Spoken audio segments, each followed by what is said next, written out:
Yeah, welcome to the Five Reasons Sports Post Game Show, aka the Post Up. Ethan scared the shit out of me because he was not in here before the intro started playing. This show is sponsored by Biscayne Bay Brewing. Make sure you guys check out Biscayne Bay Brewing. They're the local-owned brewery in the heart of Miami. Miami Pale Ale, Marlins Lager, Tropical Bay IPA, many good flavors, loads of great stuff. So make sure you check them guys up. All right, so this is going to be a short show because I have a road trip ahead of me. Let's get started. Brady, I'll throw this to you first. The U.S. they started this game out pretty slow. They were getting beat up in the post a little bit, and then they just kind of got up into the Czech Republic on the defensive end of the ball, kind of made those entry passes a little harder, and then they just took off from there. What were you seeing throughout the course of this game? Yeah, well, I think at first it just looked like a pickup game the way it basically looked early on. They're just running up and down the floor, pulling up for transition threes, and that's just not going to work in this type of environment. When you get that type of Kevin Durant, though, this team's probably not going to lose. And then when you get that type of Jason Tatum to balance it, I think that's where they found it. Before, early on, when they had the Jason Tatum, Kevin Durant lineups, that wasn't really going to work. Jason Tatum's not going to play next to him. He has to play as the Kevin Durant, light version and play him off the bench. And when you get both of them that type of level, and he could be a secondary scorer when he goes to the bench, it's going to be hard for them, to lose in that type of environment. And when you're getting guards like Drew Holiday, he's been the glue for them ever since he's come to this team. He's been in the passing lanes. He's getting them in transition. He's getting the buckets. So I think that's a big part. And I think Bam is just probably looks the most comfortable out of any player on the court, which is kind of crazy to say in this, but the best players in the world.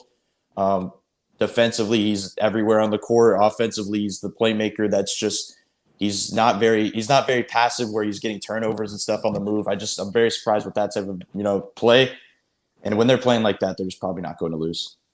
Fabulous. You mentioned Jason Tatum and Kevin Durant. Ethan, I want to we'll pivot to this and let's talk about Kevin Durant a little bit because he passed Carmelo Anthony today as the Olympics all-time leading scorer and as our resident expert on all Olympics ever. Really? I mean, what type of? I mean, that's a pretty significant milestone. Just talk about what you saw from him in the second half because Well, look, he's the one guy who can get his shot off in any circumstance, right? And so, there really is no guarding him. It's just a question of whether he's on or not. And I thought that the big thing, in addition to the stuff that Brady mentioned, I think the thing that kind of helped them take off in the second half was honestly Middleton going in for Booker. I thought that Chris Middleton's length and his defense was a big difference. And I actually think as the tournament goes on, we're going to see more of him. I just feel like he plugs a lot of the holes that they had before. He isn't asked to do some of the things he's asked to do with Milwaukee. But it's like sort of like Brady's talking with Bam. He just can kind of fill a lane. So I thought that Middleton was important for them today. Really, and they really just need, and I know Vince Carter kept harping on this, they really just need a second scorer in addition to Durant. If Lillard's not on, then it has to be Tatum or it has to be Booker. And defensively, Royal, I think that's really where they took off today. With that group with Middleton, they started creating havoc. As far as Bam goes, I love the fact that he can just kind of fill a lane. I think Heat fans that were expecting some growth in his offensive game to come from this, it's not because of the nature of this team, but he's just sort of perfecting the things he's already really good at and getting comfortable playing with great players who trust him. And I think that is beneficial to the Heat going forward. So we want to thank our Clarence Jean Louis. You didn't give us no money, but I'll read your comment because it was a nice one. He said, good morning, everyone. Thanks for doing these post games. No, we really appreciate you guys for tuning in to them. If that first one hadn't got the kind of response that it did, then we wouldn't have did another one. My guy Jonathan Ramakan just jumped in here. He said he just woke up, which means you probably did not see the game. Have you found the stat sheet?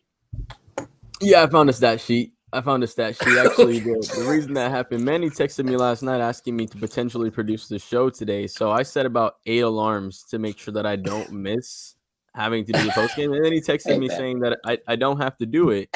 And then I woke up and he's like, hey, join post game. And I'm like, all right, let me turn the game on. There's probably a little bit of time left for the game. And I turn it on and the game's done. So Checked out the box score. It looks like Tatum made that comeback game. I'm going to make a Wait. We can't let him do this. No. Ramakan's going to come here. He's just going to be a pretty face for now. We're going to talk this. Sit there, Jonathan. We'll get to some good stuff in a second, I'm sure.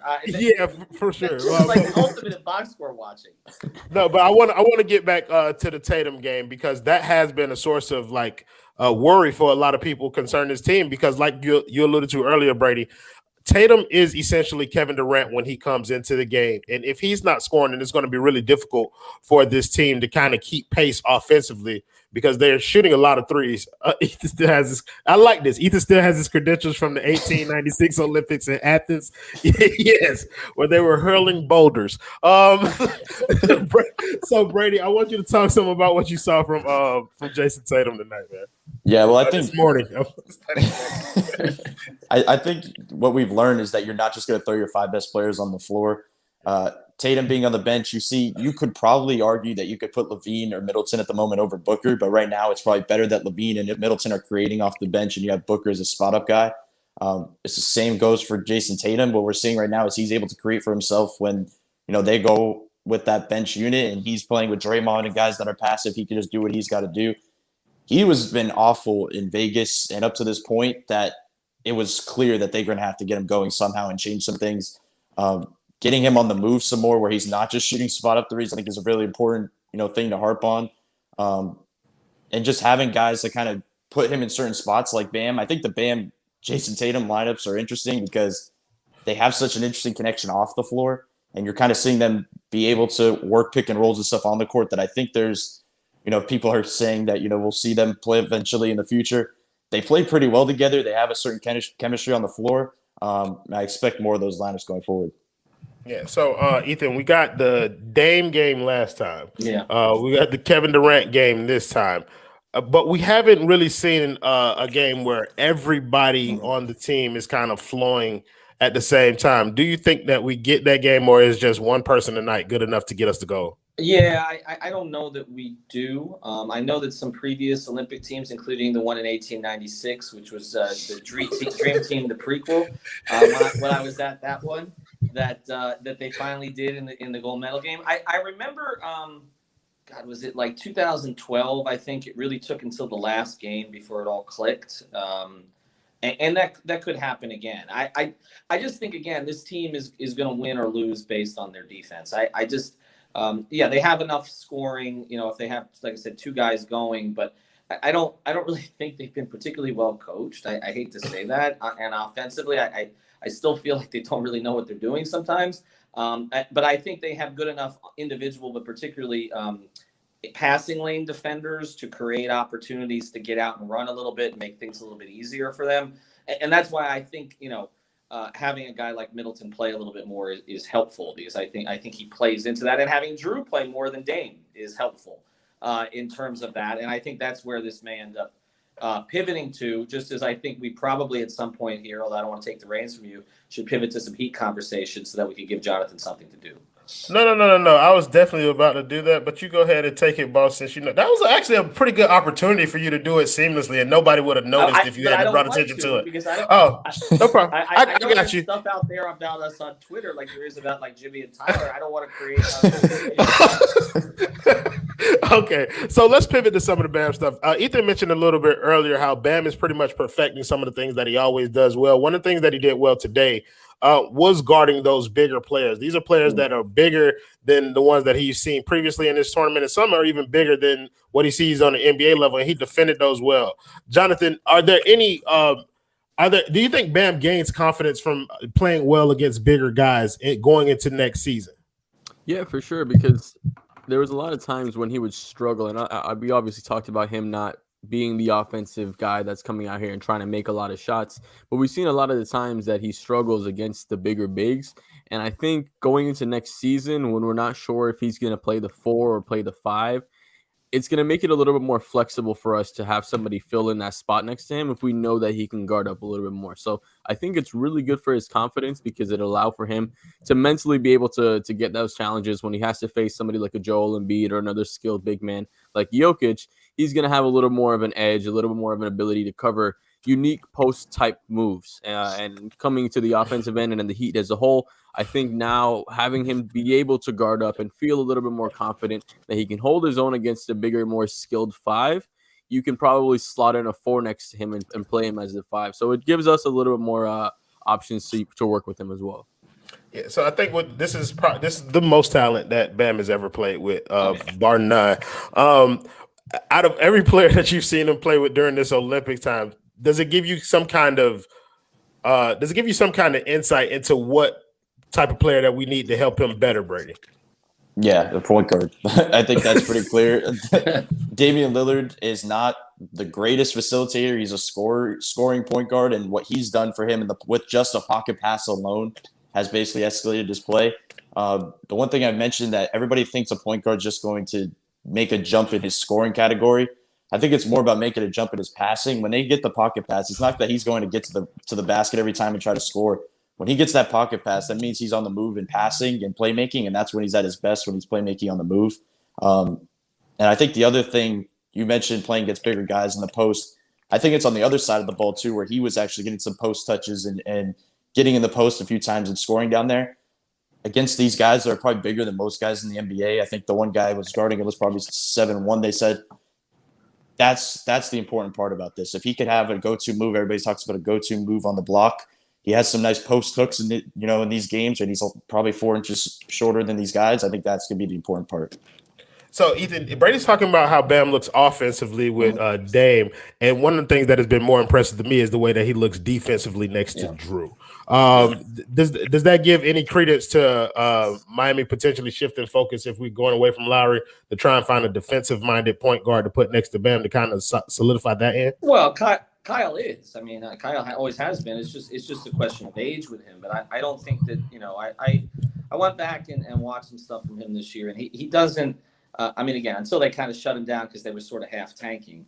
I thought he still looked pretty good defensively. Like I feel like he can still compete in those situations. I mean, to have a switchable, have a point guard who can attack, obviously ball handlers and make things easier for Bam. Maybe make some of the switches not necessary. I mean, I think there's a lot of advantages to having somebody there. I mean, that's just part of why the Heat had such interest in Drew Holiday. I mean, you look at the other point guards that are out there.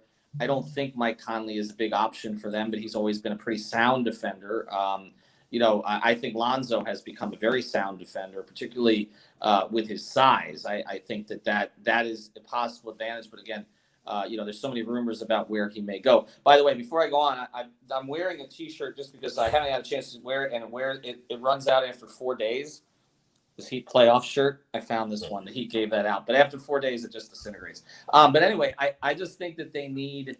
I think they need more point of attack defense. I mean, we've talked about this now for the past 2 or 3 years, and God love Goran and Tyler and all the rest of them, but you're not going to get that from them. So, there are low budget, and I know Brady can probably speak to these. There are sort of some low budget point of attack defenders that you can get. I saw one was just traded, the kid in Phoenix, Carter, right? That didn't play Javon Carter this year. Carter. You can grab a guy like that, but as far as a starting guy, it pretty much only is Lowry, from what I can tell, as far as available players. I mean, you could throw Lonzo in there too, in terms of available players. Ethan, I got a bone to pick with you before I let you take the reins for a little bit. I saw Gadiel Cartagena with a hat on. Yes, you did. 5 Reasons Sport hats. Yes, you did. Yes. Yeah. I drove that to him in the rain. You drove it to him in the rain? Yeah, well, I was going up to Boca, and he met me at the Publix Greenwise shopping center in a downpour, and I made sure we pulled our cars up next to each other. It looked like we were doing some kind of a deal. Look at Jonathan's face, and I actually got him a hat.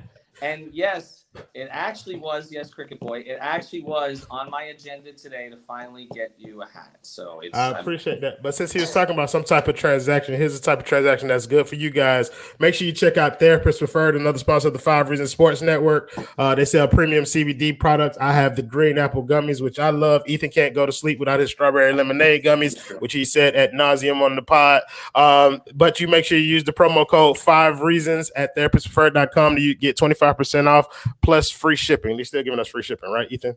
Yes, we are. Well, no, I mean, Absolutely. sometimes I'll ship it directly to you in the rain if you live in Boca. See, you know what I'm saying? If you live in Boca, but if you live in Tallahassee, good luck getting your hat. Nah, if you live in Orlando. Tallahassee, If you live at well, go ahead, boss man. Take the reins for a bit, man.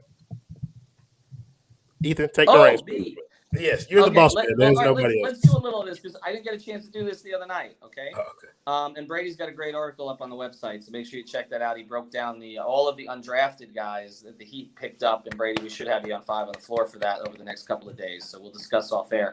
But I just wanted to get through it. I mean, we said beforehand, and I got to say I was right, and Adam was wrong again. I said that the Heat would not buy a pick, that they would basically just let the thing play out and grab some guys. I think that's what, Brady, you thought also.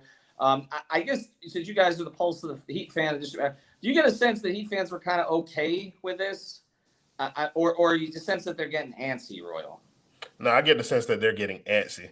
I think this ended up being a good thing that Miami didn't end up buying into the second round because they got some really solid players out of that undrafted free agency class. But I think fans just like to see their names in transaction talk. So you like to see your team jump in there, try and grab somebody.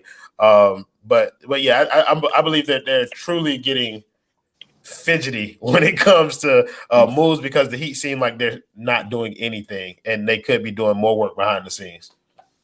But I'll say this, John, there was a lot of talk of transactions that were going to take place around the league on draft night that haven't yet. In other words, a lot of things, I mean, with the exception of the Westbrook thing, everything else is still in play, right? Malcolm Brogdon is still in Indiana. They really haven't done anything to this point. Toronto hasn't moved Siakam.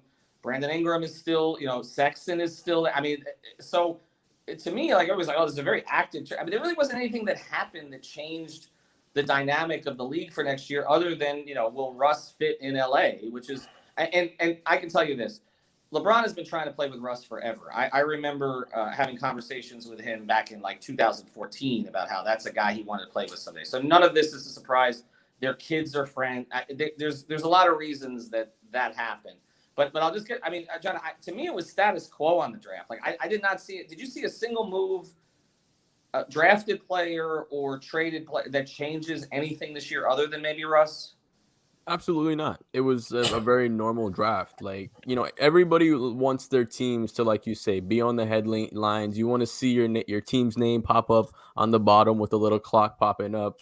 But with Royals' point, like, they're probably doing a lot more work behind the scenes. And with this year's draft and having so many players, roll over from last year because of the extra year of eligibility, I think this year's draft was a lot deeper anyway. So these guys, let's say you would have bought a pick in the 50s or the 40s, it's probably, 5 or 6 of the same guys that you would have gotten come the end of the draft and the undrafted free agency market. So I think, fans are going to be antsy no matter what. Fans want to see a transaction right now. We live in a microwave society where everybody wants everything to happen right away. So I think we're going to have to be a little patient. We're going to have to see these guys. I think we've got some studs there for sure. The only reason I know that is because I looked at Brady's article. So go check that out on 5reasonsports.com. He breaks everything down phenomenally.